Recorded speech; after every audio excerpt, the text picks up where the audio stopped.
helping you over time, over the course of a year, to really improve on those areas that your organization is weak in, including fund development. So how do they get information about those workshops, Jack? You can. Our website has information all the time about it, or you can just call us. I mean, we call it the funding source is Compassion Capital, but we call it the Reaching Our Youth Institute, and the Reaching Our Youth Institute has an array of trainings, and then it moves into technical assistance. And we also have not just our own staff. We've actually got you want to call it a stable of consultants that have expertise in various organizational areas, and they work with us and with the programs that they've been assigned to especially look at your particular issue.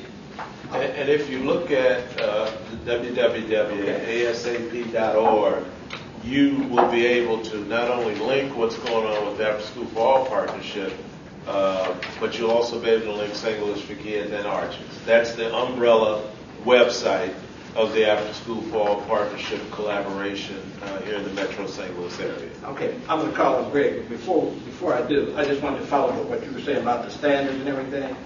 At the NAA conference, I don't know, 5 or 6 years ago, I got a little booklet for parents on quality after-school program. What parents need to look for in quality after-school programs. So I think that would be a nice little piece to put together to give to parents about what's going on. I mean, you could take it directly from the quality standards and everything. Greg? Well, let me tell you a big secret. You can write the best proposal in the world. It's all relationships. Yes, sir. It's all relationships. That's what it's about. Now, that's different on the federal or the state side. It probably is a good, strong proposal. You can always hire somebody to do that, because you do. I see. Right now, I know when somebody has hired somebody to write a proposal to me. But let me say something else. I don't use the word grants anymore in my office. I use investments. That's a different mindset when I say I'm investing in you. And so there's a relationship there that says I am going to invest in you. My expectation is that the return on investment is significant. That changes the conversation. It really changes the relationship, because reality-wise, I'm a funder. Most people will not tell me the truth, basically, unless I create a relationship that says we're in this together, that my vested interest is that you do well, because I look bad if you don't, because I got to sell this to my board. The other strategy we're using, we're going to move towards 3-year commitments, because the chasing of money is unbelievable in this field. I mean, these folks are spending 80% of their time chasing dollars.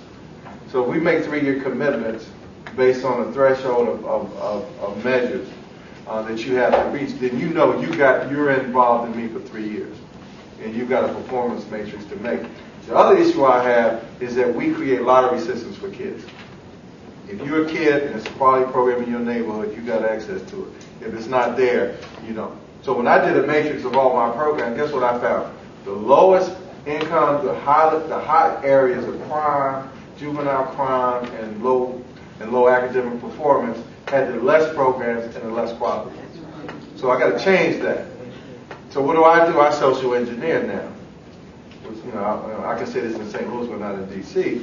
Is that I say, hey, quality program, you want to get my money, you got to go to that neighborhood. But if you don't know anybody in that neighborhood, you better partner with folks in that neighborhood that know that community. And let's get quality programs, and let's get buy-in from the community. You got to social engineer. And if you got money, you can do that. The other thing that you need to do in here is, I believe in 2 things. Public should be providing the funding for kids in after school. Now, in D.C., we do pool funding. I'm not saying, that's a hard nut to crack, to get private sector folks to put money in a pool of dollars, but I've done it.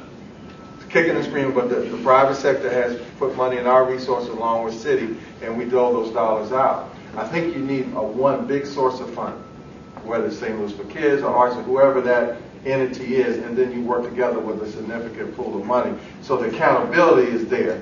The private sector, I think, should pay for innovation, training, capacity building, support. And so we work those resources together.